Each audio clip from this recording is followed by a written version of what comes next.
લાડીલા લો વિભાગના મનુ સરને વિનંતી કરીશ કે તેઓ પોતાનું શબ્દોદ્ધન શરૂ કરે. આણંદ પીપલ્સ મેડિકેર સોસાયટી ના સ્થાપક પ્રમુખ અને મારા વડીલ મિત્ર એવા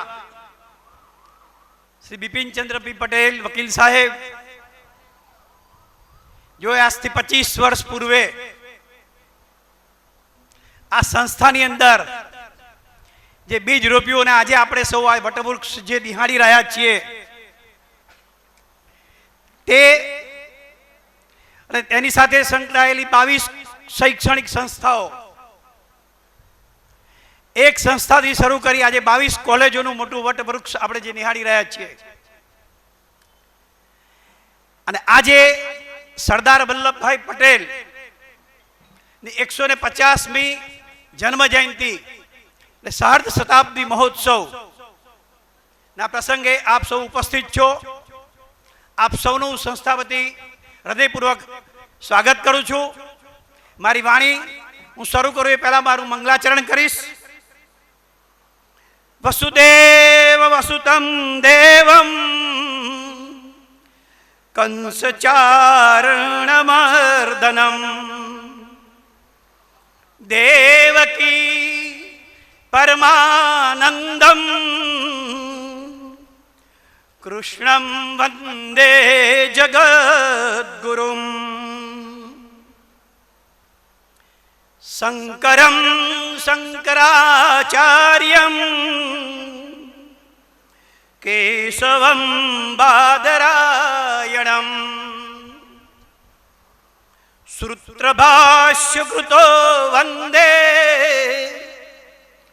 ભગવન્તો પુનઃ પુનઃ કાયેન વાચા મનસેન્દ્રિયર્વા બુદ્ધ્યાત્મના વા પ્રકૃતે સ્વભાવા કરોમિ યદ્યત સકલં પરસ્મૈ નારાયણાય સમર્પયામિ આનંદમાનંદ કરમ પ્રસન્નમ જ્ઞાન સ્વરૂપમ નિજબોધયુક્તમ યોગીન્દ્રમીડ્યમ ભવરોગવૈદ્યમ શ્રીમદ્ગુરું નિત્યમહં નમામિ. ઓમ સહનાવવતુ સહનો ભુનક્તુ સહ વીર્યં કરવાવહૈ તેજસ્વિનાવધીતમસ્તુ મા દ્વિષાવહૈ. ઓમ શાંતિ શાંતિ શાંતિ. શુદ્ધ દેશભક્તિ અને પ્રબળ ધર્મ ભાવના સાથે રાજકીય, સામાજિક, શૈક્ષણિક, આરોગ્યલક્ષી અને કૃષિ સાથે વકીલાતના ક્ષેત્રમાં આજે જે ઊંચાઈ શ્રી બિપિનચંદ્ર પી પટેલ વકીલ સાહેબે પ્રાપ્ત કરી છે તેમાં આણંદ પીપલ્સ મેડિકેર સોસાયટીના પ્રમુખ તરીકે સતત 3 દાયકાથી કામગીરીમાં શિક્ષણ દ્વારા નાગરિક ઉત્થાનના શ્રેષ્ઠ વિચારો સાથે જાહેર જીવનના રાજકારણમાં પણ 40 વર્ષ સુધી સક્રિય રહી સમાજ સેવાનું ઉચ્ચતમ ઉદાહરણ બની સૌના પ્રેરણા સ્ત્રોત બન્યા છે. એવી તમામ વાતોથી આપ સૌ પરિચિત છો. જ્યારે આપણે સૌ સરદાર પટેલની 150મી સાર્ધ શતાબ્દી જન્મ જયંતિ ઉજવી રહ્યા છીએ ત્યારે આ સ્ટેજના માધ્યમથી સૌને ગર્વથી હું કહેવા માંગુ છું તે વાતનો આપ સૌ ગીતાના સોગંદ ખાઈને સ્વીકાર કરશો કે સરદાર પટેલના સાચા વારસદાર તરીકે જો કોઈ એક નામ હોય ને ટોચમાં મૂકવું હોય તો એક નામ શ્રી બિપિનચંદ્ર પી પટેલ વકીલ સાહેબ. સૌ ધ્યાનથી સાંભળજો. સરદાર પટેલના નિર્વાણ બાદ રાજકીય અને વહીવટી કુનેહ ધરાવનાર અનેક પાટીદાર આગેવાનો આગળ આવ્યા છે. તેમાં બિપિનચંદ્ર પી પટેલ વકીલ સાહેબ મને આજે સરદાર પટેલની જીવનશૈલી અને કાર્યશૈલીની સૌથી વધુ નજીક દેખાય છે. તેથી આજે હું તમને સરદાર પટેલના જીવન દર્શન સાથે બિપિનચંદ્ર પટેલ ના જીવન પરિચયને પણ રજૂ કરી રહ્યો છું. વિશ્વમાં જેઓશ્રીનું સૌથી ઊંચું સ્ટેચ્યુ બને એ વિરાટ પ્રતિભા સરદાર પટેલનો જન્મ ચરોતરમાં ખેડૂત પાટીદાર પરિવારમાં થયો ને સરદાર સાહેબે બેરિસ્ટર નો અભ્યાસ કરી લોક સેવાના કાર્યો શરૂ કર્યા. એ જ ક્રમમાં બિપિનચંદ્ર પી પટેલ વકીલ સાહેબે નો જીવન ક્રમ ચરોતરમાં અને ખેડૂત પાટીદાર પરિવારમાં જન્મ 1949માં થયો અને તેઓ પણ અભ્યાસથી બેરિસ્ટર અને બોરસદ કોર્ટમાં વકીલાત તરીકે શરૂઆત કરી એટલે આજના એડવોકેટ એટલે વકીલ સાહેબ. સરદાર પટેલની જેમ બિપિનચંદ્ર પટેલે પણ આણંદ જિલ્લા કોર્ટ તથા ગુજરાત હાઈકોર્ટમાં વકીલાતની પ્રેક્ટિસ કરી. લોક સેવા સાથે આજે ખ્યાતનામ સિનિયર વકીલ તરીકેનું નામ સન્માનિત છે.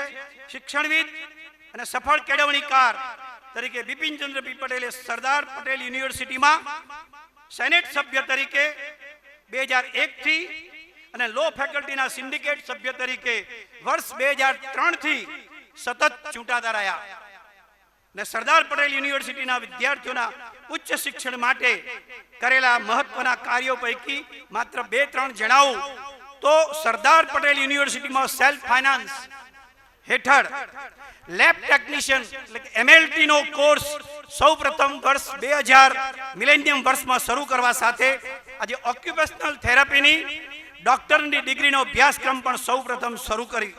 15 વર્ષથી સમગ્ર ગુજરાતમાં એકમાત્ર તેમની આ કોલેજમાં ઓટીનો કોર્સ ચાલી રહ્યો છે. સરદાર પટેલ સાહેબ પણ યુવાઓ માટે ઉચ્ચ અભ્યાસની વિચારધારા રાખતા અને આજે જ્યાં કલેક્ટર દરજ્જાની અધિકારીઓ તૈયાર થાય છે એ સંસ્થાની યુપીએસસી સંસ્થા માટે આપણે સૌ સરદાર પટેલના ઋણી છીએ. તેમ આ પીએમ પટેલ કોલેજ કેમ્પસમાં સતત 25 વર્ષથી બિપિનચંદ્ર પી પટેલ વકીલ સાહેબની પ્રેરણાથી વિદ્યાર્થીઓના ઉચ્ચ અભ્યાસના ભારતીય સંસ્કૃતિના મૂલ્યો તેમજ દેશભક્તિ રાષ્ટ્રભક્તિ સાથે દર મંગળવારે સનાતન ચિંતન મંગલ મિલાપ કાર્યક્રમ દ્વારા સનાતન ભક્તિ સંસ્કારોનું સિંચન કરી દેશભક્તિની ભાવના સાથે શ્રેષ્ઠ નાગરિકો તૈયાર કરવાનું અભિયાન વ્યસન મુક્તિના કાર્યક્રમો સાથે ચાલી રહ્યું છે ને એ રીતે પણ આ ચરોતર ભૂમિ સરદાર સાહેબની વિચારધારાની મૂળ ભૂમિ હોવાની સાબિતી આપે છે. અહીંયા યુજી પીજી કોલેજોના અત્યાર સુધીમાં 60,000 કરતા પણ વધુ તજજ્ઞો દેશ પરદેશમાં ઉચ્ચ હોદ્દાઓ પર રાષ્ટ્રની સેવા કરી રહ્યા છે. તેમાં 1500 જેટલા લોયર વકીલો આજે ભારતના યશસ્વી વડાપ્રધાન શ્રી નરેન્દ્રભાઈ મોદી સાહેબની સ્વનિર્ભર બનાવવાની વિચારધારા સાથે વકીલાતના વ્યવસાયમાં જોડાયા છે. 443 ઓટી એટલે ઓક્યુપેશનલ થેરાપી ડોક્ટર્સ પૈકી 300 યુવાઓ પરદેશમાં સ્થાયી થયા છે. તે ગર્વની વાત સાથે જોડી દઉં કે 100 થી વધુ પીએચડી સ્કોલર આ સંસ્થાએ તૈયાર કરી શિક્ષણની સાથે શિસ્ત હોય એવી મજબૂત યુવા પેઢી તૈયાર કરી છે. આજે વિશ્વની સૌથી મોટી અમૂલ ડેરી આણંદ ખાતે સ્થાપવા માટે સરદાર પટેલની સહકારની ભાવનાનો પણ સ્વીકાર કરી બિપિનચંદ્ર પટેલ વકીલ સાહેબે Anand People's Cooperative Bank Limited સાથે 1978 થી સભ્ય તરીકે ચૂંટાયા અને 1987 થી 2006 સુધી ચેરમેન તરીકે સફળ અને ઉત્કૃષ્ટ સેવા આપી તેનો હું એક સાક્ષી અને સાથીદાર છું. વકીલ સાહેબે બેંકને તેમજ તેમના નેતૃત્વના બોર્ડના કોઈ પણ સભ્ય ઉપર કોઈ પણ વહીવટી ડાઘ પડવા દીધા સિવાય અને પડવા દીધો ન હતો તેવો જાહેર ક્ષેત્રના વ્યક્તિ વકીલ સાહેબ માટે હું આજે સરદાર સાહેબનો સોગંદ ખાઈને કહી રહ્યો છું કે આ વ્યક્તિ સૌને સાથે લઈને ચાલનાર એક વ્યક્તિ છે. વકીલ સાહેબ અનેક પરિવારોને મોટી આર્થિક મદદ કરતા રહ્યા છે. આજે એપીએમએસ સંસ્થા દ્વારા મહત્તમ લોકોને રોજગારી અને સ્વરોજગારીની માટે તેમના દ્વાર હંમેશા ખુલ્લા રહ્યા છે. એ સાથે હું ગર્વ અને અભિમાનથી જાહેર કરું છું કે વર્ષ 2005માં સહકારી ક્ષેત્રે બેંકોમાં આર્થિક રીતે ભૂકંપ ગુજરાતમાં આવેલ તેમાં તેઓ સફળ સુકાની સાબિત થયા. સરદાર પટેલના જીવનમાં વકીલાત શરૂ કર્યા બાદ એક પડાવ રાજકીય મોરચે પણ મહત્વનો રહ્યો અને તેઓ 1914માં અમદાવાદના કાઉન્સિલર બન્યા. એ વારસાગત પરંપરામાં બિપિનચંદ્ર પટેલ વર્ષ 1989માં આણંદ મ્યુનિસિપાલિટીના કાઉન્સિલર તરીકે પ્રથમ વખત ચૂંટાઈ આવ્યા અને 2005 સુધી અનબિટન રહ્યા બાદ 2015-2020 સુધીમાં કાઉન્સિલર તરીકે 21 વર્ષ કે 2 દાયકા સુધી નોંધપાત્ર સેવાઓ આપતા રહ્યા. સરદાર પટેલના નેતૃત્વની કુનેહ માટે 1917માં તેમને અમદાવાદના મેયર તરીકે નેતૃત્વ સોંપવામાં આવ્યું. એ જ ક્રમમાં બિપિનચંદ્ર પટેલ મિલેનિયમ વર્ષ 2000માં આણંદ મ્યુનિસિપાલિટીના ભારતીય જનતા પાર્ટીના પ્રથમ પ્રમુખ તરીકે પસંદ થયા અને આણંદ શહેરના વિકાસ કાર્યોને તેમણે જે આરંભ કરાવ્યો એ વર્ષ 2024 સુધી સતત સત્તામાં રહેલ ભાજપના બોર્ડ સાથે અવિરત ચાલતો રહ્યો. તેનું અમને સૌને ગર્વ અને આનંદ છે. વકીલ સાહેબના કાઉન્સિલર તરીકે પ્રમુખ પદના મિલેનિયમ વર્ષની એક ઐતિહાસિક ઘટનાનો હું સાક્ષી છું. વકીલ સાહેબે કાનૂની વિવાદમાં ગુજરાત હાઈકોર્ટમાં જ્વલંત સફળતાઓ પ્રાપ્ત કરતા રહ્યા છે. તેમની એક મહત્વની PIL આણંદ નગરપાલિકાની મંગળપુરાની સ્કૂલનો વિવાદ જે 12 વર્ષ સુધી કોર્ટમાં ચાલ્યો અને યોગાનુયોગ તેઓ તારીખ 15 જાન્યુઆરી 2000ના દિને ભાજપની પ્રથમ બોર્ડના પ્રમુખ તરીકે ચૂંટાયા અને તારીખ 15મી માર્ચ ચુકાદો આવતા મંગળપુરાની 88 ગુઠા જમીન ઉપર કાનૂની પ્રક્રિયા સ્થિત સ્થળ ઉપર 35 મકાનો ઉપર બુલડોઝર ફેરવી દેવાનો એ ઝડપી નિર્ણય શહેર માટે ઐતિહાસિક ઘટના હતી અને તે નિર્ણય આણંદના ભવિષ્યના વિકાસના માર્ગો ખોલનાર સાબિત થયો છે તેવું ગર્વથી કહી શકાય. એ રાજકીય ઇતિહાસને હું આ મંચથી કોટી કોટી વંદન કરું છું અને તેમના જીવનનો મંત્ર આપ સૌને ફરીથી યાદ કરાવું અને યાદ અપાવું તો nothing is impossible in life. નગરપાલિકામાં ભાજપના સતત ચાલતા શાસન માટે અમે સૌ તાળીઓના ગડગડાટ સાથે એક અવાજમાં ભારતીય જનતા પાર્ટીનો આભાર વ્યક્ત કરીએ છીએ. લાંબી રાજકીય કારકિર્દીમાં સરદાર પટેલે કોંગ્રેસનું નેતૃત્વ કર્યું અને બિપિનચંદ્ર પટેલ વકીલ સાહેબે પણ સતત ભારતીય જનતા પાર્ટી સાથે જોડાયેલા રહ્યા. ત્યારે સરદાર પટેલ સાથે અનેક તબક્કે રાજકીય અન્યાય થયાની રાજકીય ચર્ચાઓ થાય છે. એવો જ રાજકીય અન્યાય બિપિનચંદ્ર પટેલ સાથે પણ થયાનું સૌને અનુભવ્યું છે. સરદાર પટેલ અખંડ ભારતના પ્રથમ વડાપ્રધાન હોત તો એવું સાંભળીએ ત્યારે એમ થાય કે બિપિનચંદ્ર પટેલ પણ એક વખત રાજ્યસભાના સભ્યો હોત તો. તેમના અડગ નેતૃત્વની વાતમાં એક વખત રાજ્યસભાના સભ્ય તરીકે પસંદગી પામ્યા બાદ છેલ્લી ઘડીએ તે ચૂંટણી સ્થગિત થઈ અને પદથી વિમુખ રહેલા. તેવી જ રીતે લોકસભાની બેઠક પણ 2 વખત હાથ તાળી આપી ગઈ. તેમ છતાં વકીલ સાહેબ મક્કમ મનોબળ, દ્રઢ નિશ્ચય, લક્ષ્યાંક સાથેની રાજકીય કામગીરીના ફળ સ્વરૂપે મિલેનિયમ વર્ષ 2000માં ભાજપની માઇનોરિટી સંખ્યામાં ચાણક્ય કૌટિલ્ય નીતિથી 22ની બહુમતી સાથે પ્રમુખ બન્યા અને રાજકીય મોરચે આજે પણ એટલા જ સમર્પિત દેખાય છે. સરદાર પટેલ સોમનાથ મંદિરના જીર્ણોદ્ધારનો નિર્ણય કર્યો હતો અને આપણા વકીલ સાહેબે પોતાની તમામ શક્તિ અને ભક્તિ શ્રી રામ જન્મભૂમિ આંદોલનને સમર્પિત કરી બાબરી ધ્વંસ થવાથી લઈ શ્રી રામ મંદિરના નિર્માણ સુધી અવિરત સેવાઓ કરી રહ્યા છે. જેમાં દરેક દિવાળી પર્વના 1 સપ્તાહ માટે દરરોજ 5001 તલના, તેલના અને ઘીના દીવા કરવાનો તેમનો ક્રમ છેલ્લા 15 વર્ષથી અવિરત આ વિક્રમ સંવત 2082 સુધી સતત ચાલતો રહ્યો છે. એ ભક્તિને પણ આજે હું નમન કરું છું. આપ સૌ આજે બિલ્ડિંગ નિહાળી રહ્યા છો એના દિવાળીના 5 દિવસ જો અહીંયા સાંજે 7 વાગે આપ પધારો તો આ દીવડાનો જે નજારો છે એ આપ નિહાળી શકો. અમે એના તાજના સાક્ષી છીએ. અમે આ વસ્તુ નિહાળી ચૂક્યા છીએ. સરદાર પટેલ અને વકીલ સાહેબની વાતોમાં એક અંતિમ વાત કરી લઉં. મહાત્મા ગાંધીની હત્યા સમયે સરદાર પટેલ દેશના ગૃહપ્રધાન હતા અને દેશની કાયદો અને વ્યવસ્થાની સ્થિતિ માટે સરદાર સામે ખોટા આક્ષેપો થયા હતા.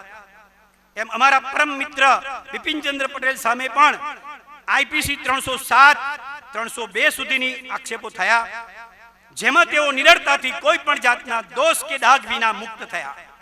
એ આજે સરદાર પટેલના જન્મદિને સૌથી વધુ યાદ આવે એવી વાત છે. સરદાર પટેલના સાચા પ્રયાસો અને સાચી દેશભક્તિ સાથે લાખો લોકો સ્વતંત્રતાના આંદોલનને જોડતા અને દેશ સેવા માટે સમર્પિત રહેતા.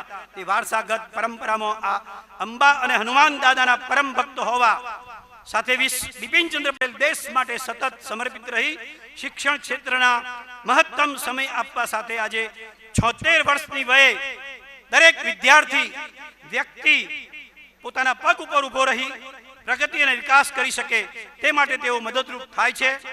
અને તેથી એપીએમએસ નો વિદ્યાર્થી બિપિનચંદ્ર પટેલના નેતૃત્વમાં વંદે માતરમના ગાન સાથે સાચો દેશભક્ત બને છે. શ્રી બિપિનચંદ્ર પી પટેલ માટે હું મારા છેલ્લા 40 વર્ષનો અનુભવ, એમની પોતાની નિડરતા, એમનો મક્કમ નિર્ણય લેવાની શક્તિ, એમની પોતાની ભક્તિ અને આ બધામાં સફળતામાં જો મુખ્ય હોય તો મારા જયા ભાભી, જેમના સહકારથી જ બિપિનચંદ્ર પી પટેલ આજે આ પોઝિશન પર પહોંચ્યા છે. જયા ભાભીને તો આપણે અવશ્ય યાદ કરવા જ પડે.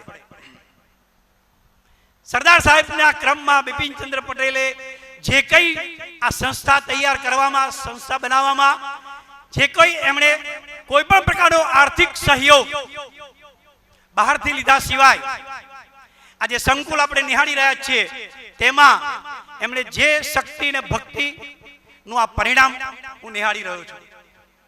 અમારા મિત્રતામાં સાચા સરદાર તરીકે એમને જો નિહાળીએ તો પણ સ્થાને ગણાય નહીં.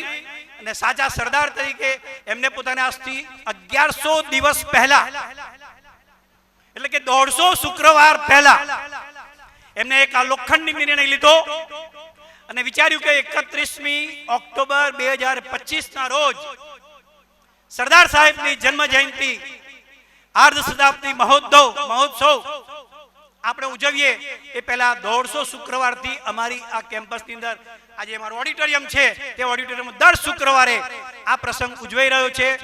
એમાં અમારા વિદ્યાર્થીઓ, અમારા વાલા પ્રોફેસર મિત્રો આ બધા એકત્રિત થઈ અને સરદાર સાહેબના જ ગુણગાન ગાયા છે. નવી નવી ઘણી વસ્તુઓ જાણવા મળી. જે લોકોને સરદાર સાહેબ વિશે કંઈ જ ખબર નહોતું એ પણ સરદાર સાહેબના વિશે જાણતા થયા અને એમના મુખેથી સરદાર શબ્દ નીકળતો થયો.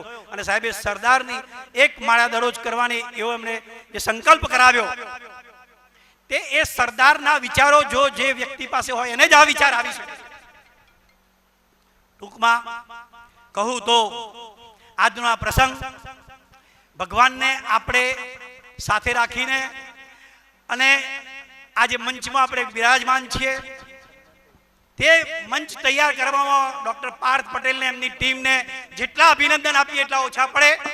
કારણ કે એમણે જે ટૂંકા સમયમાં છેલ્લા 3 દિવસથી જે મેં જહેમત ઉઠાવી છે અને જે કાર્યને સફળ કર્યું છે તેમાં તેમનો મહાન મોટો ફાળો છે. નો ડાઉટ બિપિનભાઈની તો એમને ગાઈડલાઈનને સાથ સહકારમાં તો કોઈ જગ્યાએ પાછા પડે એમ છે જ નહીં, પણ એક એક વસ્તુમાં એમને પૂછીને આગળ વધ્યા. અને આજ સવારમાં 7 વાગે હું જ્યારે અહીંયા આવ્યો ત્યારે જે પરિસ્થિતિ હતી અને 10 વાગે જે પરિસ્થિતિમાં નિર્માણ બદલાઈ ગયું એ એમને સંપૂર્ણ આ સફળતાનો તો એમની ઉપર જાય છે ડોક્ટર પાર્થ પટેલ. અંતમાં મારી વાતને વિરામ કરું એ પ્રમાણે આ વસ્તુ ફરીથી આપણને આવો એક અવસર પ્રાપ્ત થાય અને સરદાર સાહેબના નામ પર ફરી આપણે મળવાનું મળે. અને સરદાર અસરદારનું જે નાટક આપણે નિહાળ્યું એ પણ એમનો જ એક વિચાર હતો. અને આપણે સૌ ફરીથી આવા સારા પ્રસંગોમાં ઉપસ્થિત થવાની આપણને પરમ કૃપાળુ પરમાત્મા શક્તિ આપે એ જ અભ્યર્થના સાથે વિનવું છું. જય ભારત, જય સરદાર.